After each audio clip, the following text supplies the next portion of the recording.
Trump lays out requests for Congress.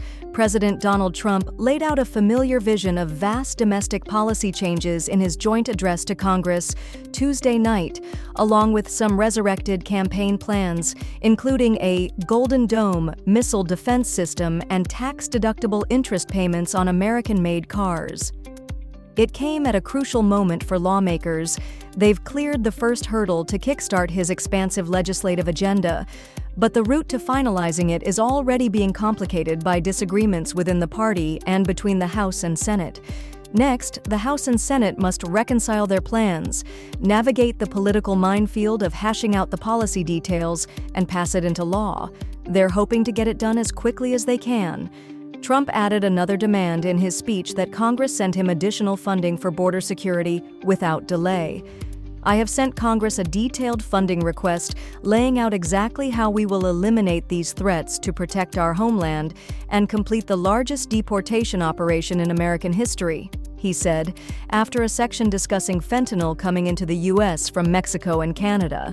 Senate Budget Committee Chairman Senator Lindsey Graham, RSC, has been making that argument that border funding is desperately needed as fast as possible, as he advocates for a two-bill approach that would allow lawmakers to quickly send border and defense funding to the administration, while leaving lawmakers more time to craft complicated tax policy. Trump has endorsed the House's opposing plan, which would instead roll all of Trump's priorities into one package. Trump called for Congress to pass his tax policies, including no taxes on tips, overtime, or Social Security payments, and resurrected the idea of making interest payments on car loans for American-made vehicles tax-deductible. "I'm sure you'll vote for those tax cuts because otherwise, I don't believe the people will ever vote you into office," Trump said to the Democratic members of Congress, who are likely to reject the GOP-led plan, which would reduce government revenues. And Trump called upon Congress to fund a missile defense system he called the Golden Dome, inspired by Israel's Iron Dome, and by former President Ronald Reagan's Strategic Defense Initiative, sometimes referred to as Star Wars. "My focus is on building the most powerful military of the future," he said.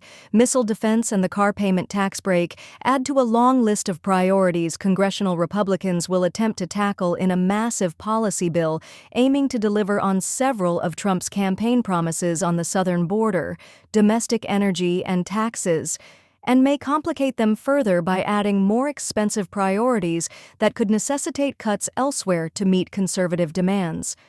The status of Trump's agenda in Congress: the House and Senate both approved their own versions of a budget blueprint that would be the building block for the final package. The House's plan, which wraps all of Trump's priorities into one big, beautiful bill, as the president has dubbed it, is likely to be the foundation for whatever comes next, given the chamber's extremely narrow margins.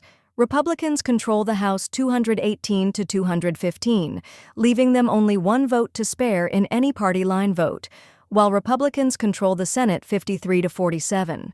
Both sides will need to pass the same budget blueprint in order to unlock the reconciliation process, which allows Republicans to pass a party line bill with only a majority vote in the Senate, rather than the typical 60-vote threshold to overcome the filibuster.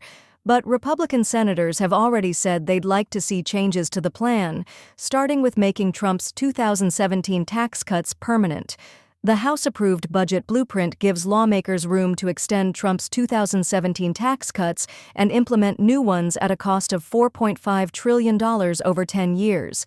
It would also allocate $300 billion for spending on defense and border security, and would raise the debt ceiling by $4 trillion over 2 years. It would also require at least $2 trillion in federal cost savings over 10 years.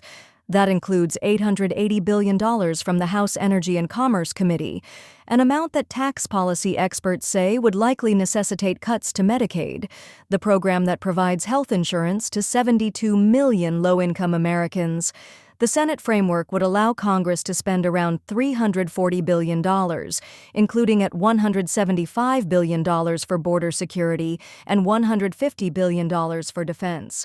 The Senate has argued that a two-bill approach would allow lawmakers to send